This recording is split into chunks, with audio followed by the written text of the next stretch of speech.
गरीबी शब्द तो हर किसी ने सुना होगा, लेकिन एक लड़का महज 10 साल की उम्र में गरीबी के हर पड़ाव से गुजर चुका था। क्योंकि जिस उम्र में बच्चे खिलौने के साथ लगे रहते हैं और अपने माँ बाप का स्नेह पाते हैं, उस उम्र में यशस्वी ने घर तो क्या माँ बाप तक को छोड़ दिया था और निकल गए थे अपने घर से सैकड़ों मील दूर अपने मंजिल के तलाश में। और ये रास्ता उनके लिए ऐसा था कि मानो कि पूरे रास्ते में सिर्फ कांटा ही भरा हुआ हो, लेकिन कांटों से भरा रास्ता होने के बावजूद भी वो कभी डगमगाए नहीं, बल्कि ठोकरे खाते रहे और चलते रहे। और उसके उसी अविश्वसनीय अथक परिश्रम का परिणाम है कि आज यशस्वी के यश की गुणगान पूरी दुनिया कर रही है। नमस्कार दोस्तों, आप देख रहे हैं अर्जुन शर्मा XY3 के एक स्पेशल एपिसोड। कहानी इंडिया बिगेस्ट फाइटर यशस्वी जायसवाल की। 28 फरवरी 2001 को यूपी के भदोही जिले में एक गरीब घर में एक लड़के का जन्म होता है, जिसका नाम रखा जाता है यशस्वी जायसवाल। यशस्वी अपने 6 भाई बहनों में से चौथे नंबर पर थे और ये बचपन से ही गलियों में क्रिकेट खेला करते थे। लेकिन बीतते वक्त के साथ यशस्वी ने क्रिकेट को अपना लक्ष्य बनाने का फैसला किया, लेकिन गली क्रिकेट को खेलकर इस लक्ष्य को पाना असंभव था,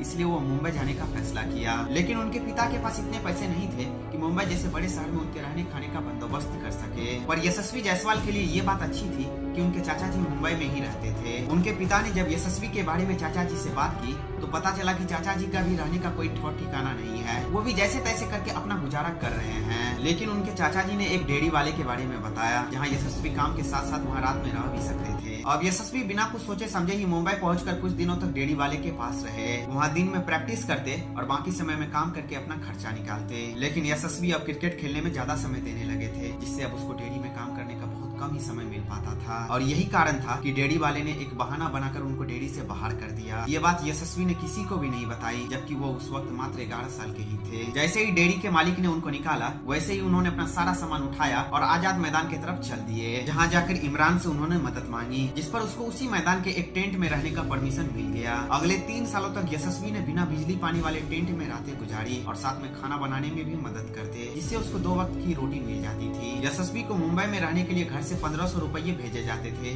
जो कि इतने बड़े शहर में रहने के लिए काफी नहीं था। इसलिए वो शाम में पानी पूरी की दुकान में काम करते, मैच में अंपायरिंग करते और कोई भी गेंद को ढूंढने का काम करते, जिससे उसको कुछ पैसे भी मिल जाते थे। और जैसे तैसे करके उन्होंने अपना गुजारा किया। यशस्वी मैच शुरू होने से पहले भगवान से यही प्रार्थना करते कि भगवान मैन ऑफ द मैच मुझे ही देना, क्योंकि जो मैन ऑफ द मैच बनते थे उनको खाना फ्री में मिलता था और साथ में कुछ पैसे भी दिए जाते थे। इनके जीवन में तमाम मुसीबतें आई, लेकिन कभी भी इन्होंने उन पर ध्यान नहीं दिया, बल्कि हमेशा अपने ध्यान को अपने लक्ष्य पर रखा। और उनका एक ही लक्ष्य था, भारतीय टीम के लिए क्रिकेट खेलना। और इतना कुछ करने के बाद जब यशस्वी रात को सोने के लिए जाते, तो उनको आजाद मैदान से वानखेड़े स्टेडियम की लाइट दिखाई देती थी, जो कि उनको अपना सपना साकार करने के लिए काफी मोटिवेट करती थी। उस लाइट को देखकर यशस्वी यही सोचते थे कि मैं भी एक दिन अपने देश के लिए उस स्टेडियम में मैच खेलूंगा। यशस्वी ने 3 सालों तक बहुत ही स्ट्रगल किया, लेकिन एक दिन वक्त ने अचानक ही करवट लिया और उनके सपने को साकार करने वाला मसीहा मिल गया। क्योंकि एक दिन मैच के दौरान यशस्वी को खेलते हुए जब ज्वाला सिंह ने देखा, तो तभी ही उन्होंने निश्चय कर लिया कि वो यशस्वी जायसवाल को अपना शिष्य बनाएंगे, क्योंकि उनके उम्दा खेल ने कोच ज्वाला सिंह के दिलों को पूरी तरह से जीत लिया था। अब कोच ज्वाला सिंह उनके बारे में पता लगाना शुरू किया, तब उन्हें लोगों द्वारा पता चला कि यह बच्चा इसी ग्राउंड में एक टेंट में सोता है, जिस पर ज्वाला सिंह को काफी तरस आया और उसी वक्त उसको अपने घर लेकर चले गए और उसको खुद ही कोचिंग देना स्टार्ट कर दिया। यह यशस्वी के जिंदगी का सबसे बड़ा टर्निंग पॉइंट था, क्योंकि अब उनका स्ट्रगल खत्म होने वाला था। क्योंकि एक मैच के दौरान यशस्वी ने 319 रन बनाए और 13 विकेट भी झटके और उसके उसी आकर्षक पारी ने सबके ध्यान को अपनी ओर आकर्षित कर लिया। और उनके अंदर टैलेंट तो कूट कूट कर भरा ही था,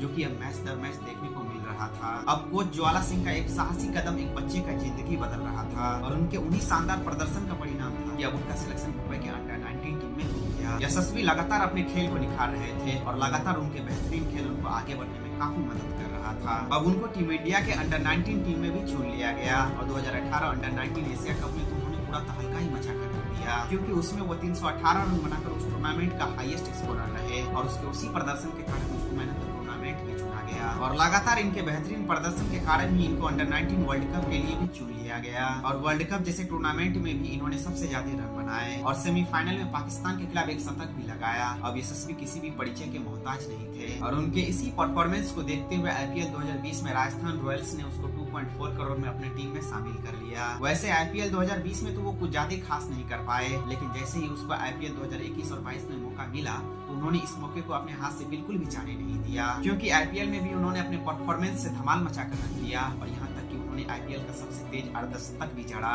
और आईपीएल के इसी परफॉर्मेंस को देखते हुए अब उनको इंटरनेशनल टीम में भी चुन लिया गया और अभी हाल ही में इंग्लैंड के खिलाफ दूसरा टेस्ट मैच में दोहरा शतक लगाकर तो इतिहास ही रच दिया और इसी के साथ उन्होंने ये साबित कर दिया कि यदि आपका हौसला बुलंद हो तो आप असंभव को भी संभव बना सकते हो। तो चलिए इस वीडियो में इतना ही, तब तक के लिए टेक केयर एंड बाय, फिर मिलते हैं नेक्स्ट वीडियो में।